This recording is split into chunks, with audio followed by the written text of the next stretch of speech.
One of our most popular products is the bifold door. So here we have our signature, our architectural 100mm bifold door. One of the main questions concerning the bifold door is around price. So it is a premium product. The benefit of the bifold door over other products is that we're opening up more of the space, so we can really maximise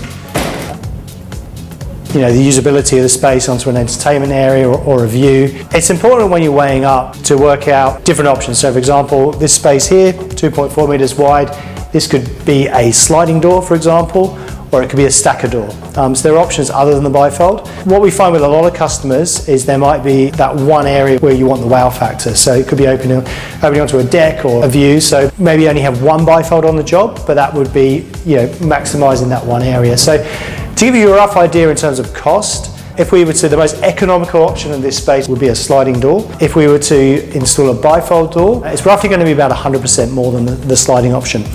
That said, you're making an investment that you're going to be living with for maybe 30 years. So you've got to really ask yourself, are you happy sort of spending that extra money and making a real statement with that area? It's something you're going to be living with for a long time to come. So you want to weigh up all your options.